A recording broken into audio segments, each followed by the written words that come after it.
সকলকে স্বাগত সংবাদ শিরোনামের পর্দায়। সঙ্গে আমি রয়েছি শ্রেয়া। শুরু করছি আজকে বিশেষ প্রতিবেদন। রাজ্যের কোষাগার থেকে কোটি কোটি টাকা উঠাও উৎসবের নামে, পুজোর নামে, অথচ সরকারি কর্মীরাই প্রাপ্য পাওনা পাচ্ছে না সময় মতো। সেই রাজ্য সরকারই বলছে তাদের কাছে টাকা নেই, কিন্তু পুজোর সময় বেরিয়ে যাচ্ছে কোটি কোটি টাকা। বকেয়া ডিএ মামলা এবার রাজ্য সরকারের অবস্থান ঘিরে চরম অসন্তোষ প্রকাশ করলেন সুপ্রিম কোর্টও। শীর্ষ আদালতের কড়া বার্তা, আর সময় নয়, এবার উত্তর চাই, সেটাও সরাসরি। রাজ্যে কয়েক লাখ সরকারি কর্মচারী, অফিসার এবং তাদের পরিবার শুধু একটাই প্রশ্ন করছে, আমাদের প্রাপ্য আমরা পাবো কবে? This channel does not promote any violence, harmful or illegal activities. All content provided by this channel is meant for an educational purpose only. DA মামলায় সুপ্রিম কোর্টের কাছে একাধিকবার সময় চেয়েও কার্যকর পদক্ষেপ না নেওয়ায় এবার আর সুযোগ পেল না রাজ্য।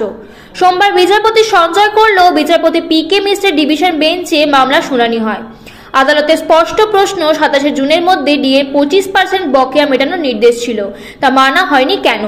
রাজ্যের পক্ষে সিনিয়র অ্যাডভোকেট অভিষেক মনু সিংভি জানান, টাকার পরিমাণ অনেক, প্রয়োজনে ডিএ নিতে হতে পারে, কেন্দ্রের অনুমতি ছাড়া তা সম্ভব নয়। উল্লেখ্য, 2009 থেকে 2019 সালের মধ্যে সরকারি কর্মীদের যে ডিএ বাকি রয়েছে তা নিয়ে এই মামলা।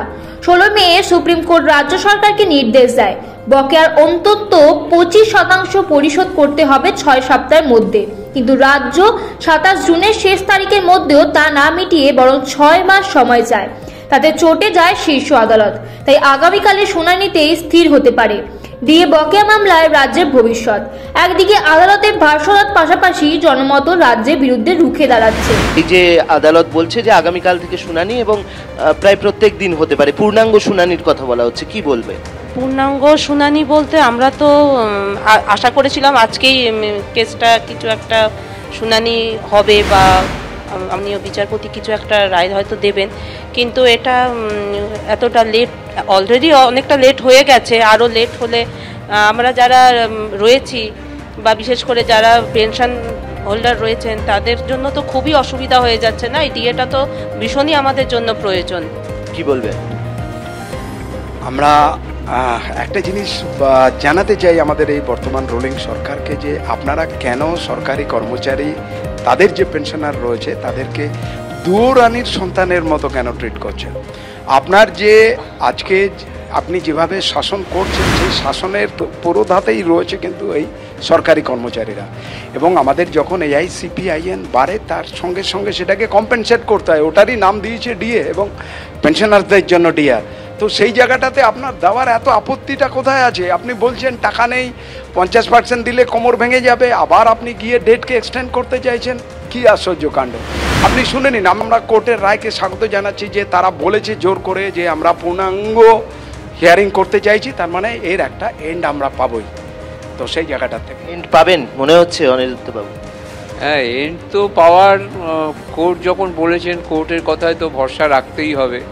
এখন তার সঙ্গে আমাদের তো প্রতিদিন শুনানি হলে উকিলের খরচটাও ভাবতে হবে, কারণ সুপ্রিম কোর্টে উকিল দিতে হয় দিনে 15 লক্ষ টাকা খরচ। তা সেই টাকা আমরা কোথা থেকে পাবো জানি না।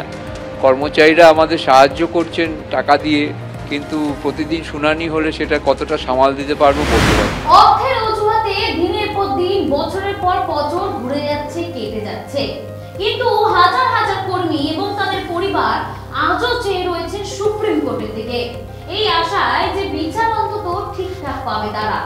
আর সাধারণ মানুষ, তারাও বিচার পাবে। তারা প্রশ্ন তুলছে, আমাদের চাকরি নেই, বেতন নেই, ডিএ নেই, কিন্তু অনুষ্ঠানের নামে, উৎসবের নামে রাজ্যের কোষাগার থেকে বেরিয়ে যাচ্ছে কোটি কোটি টাকার অনুদান। সবই আছে, পাচ্ছে না তারা ডিএ, পাচ্ছে না তারা চাকরি। শিক্ষকরা বসে আছেন রাস্তায়, সেই রাজ্যেরই শাসক তারা কোটি কোটি টাকা রাজ্যের কোষাগার থেকে বার করে দিচ্ছে, শুধুমাত্র উৎসবের নামে ক্লাবে ক্লাবে ছড়িয়ে দিচ্ছে টাকা। তাহলে আসল অগ্রাধিকার কোথায় দিচ্ছে এই রাজ্য সরকার? এই উত্তর হয়তো মিলবে কালকের আদালতের শুনানিতে। আরো আপডেট পেতে চোখ রাখুন সংবাদ শিরোনামের পর্দায়। মানুষের পাশে, মানুষের সাথে আমরা আছি এই বাংলাতে। আপনারা দেখছেন সংবাদ শিরোনাম ডিজিটাল। মাথা উঁচু করে এগিয়ে চলার শপথ।